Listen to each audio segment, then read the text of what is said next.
Aí sim, minha galera abençoada. John Olok na voz. E hoje a gente vai desenrolar uma das cenas mais emocionantes e proféticas do final da vida de Jacó.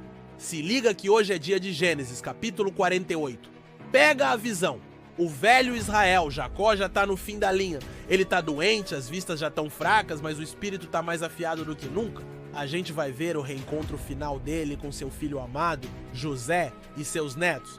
E no meio dessa despedida vai rolar uma bênção toda torta, que vai definir o futuro de duas das maiores tribos de Israel. Se você tá pronto para ver a fé de um patriarca que enxergava o futuro, mesmo com os olhos cansados, já esmaga o like aí embaixo e se inscreve, porque a fita de hoje é sobre legado, bênção e a soberania de Deus que bagunça os nossos planos. Bora nessa! Se liga nessa fita! O capítulo começa com a notícia chegando para o José lá no palácio. Eis que teu pai está enfermo.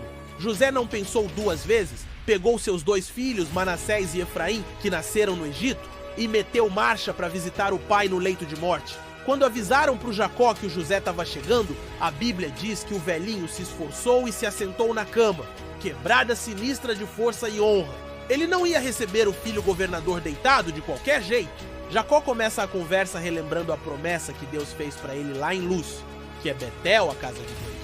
A promessa de uma descendência incontável e da terra de Canaã como herança perpétua. Ele está estabelecendo a base, mostrando que tudo que ele vai fazer a seguir está debaixo da aliança de Deus. E aí ele solta a primeira bomba, a adoção oficial dos netos.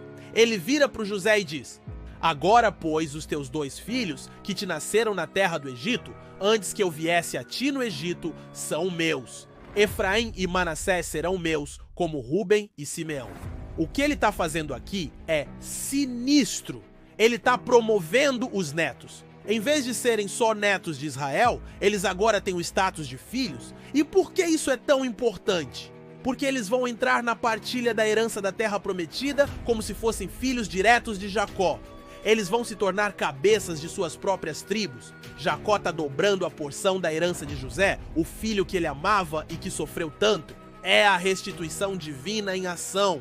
Se você crê num Deus que restitui o que a gente perdeu, já comenta aí embaixo. Deus é fiel! Aí o Jacó, com a vista já toda embaçada pela idade, vê os dois meninos e pergunta: quem são estes? E o José responde: são meus filhos que Deus me deu aqui. E Jacó, com o coração cheio de emoção, diz: rogo-te, traze-mos aqui para que os abençoe. José chega aos meninos perto do pai, e o velho Israel beijou-os e abraçou-os, e disse a José: eu não cuidara ver o teu rosto, e eis que Deus me fez ver também a tua descendência. Que momento, meu parceiro! O cara que chorou por 22 anos achando que o filho estava morto, agora está abraçando os netos. A bênção trocada, a mão esquerda e a mão direita. José então prepara a cena para a bênção oficial. Ele, todo certinho, posiciona os filhos na frente do pai. Ele coloca Efraim, o mais novo, à sua esquerda, para que a mão direita de Jacó ficasse sobre a cabeça de Manassés, o mais velho. E Manassés ficou à sua direita para receber a bênção da mão esquerda. Naquela cultura, a mão direita era a que dava a bênção principal, a da primogenitura. Jacó então estende as mãos e pá! Ele cruza os braços de propósito. Ele coloca a sua mão direita sobre a cabeça de Efraim, o mais novo, e a sua mão esquerda sobre a cabeça de Manassés, o mais velho, e ele começa a abençoar a José através dos seus filhos. O Deus em cuja presença andaram meus pais Abraão e Isaque, o Deus que me sustentou desde que eu nasci até este dia, o anjo que me livrou de todo o mal, abençoe estes rapazes. José, vendo aquela cena, achou que o pai estava gagá, que tinha errado por causa da vista fraca. Ele ficou agoniado, tentou corrigir o pai, pegando na mão direita dele e dizendo: não assim, meu pai, porque este é o primogênito, põe a tua mão direita sobre a sua cabeça. Mas o pai dele, o velho Israel, recusou. E ele manda um papo reto, cheio de revelação divina. Eu sei, meu filho, eu sei, também ele será um povo, e também ele será grande. Contudo, o seu irmão menor será maior que ele, e a sua descendência será uma multidão de nações. Quebrada celestial! Jacó não estava cego, ele estava enxergando com os olhos do Espírito. Ele sabia exatamente o que estava fazendo. Era a soberania de Deus em ação, escolhendo o mais novo sobre o mais velho, quebrando a lógica humana mais uma vez.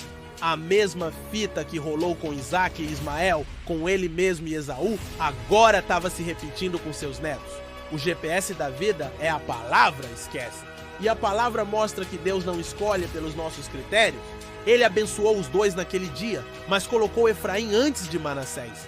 E a história provou que ele estava certo. A tribo de Efraim se tornou uma das mais poderosas e influentes de todo o Israel. O capítulo termina com Jacó se virando para José e dando uma promessa e uma herança final. Eis que eu morro, mas Deus será convosco e vos fará tornar a terra de vossos pais.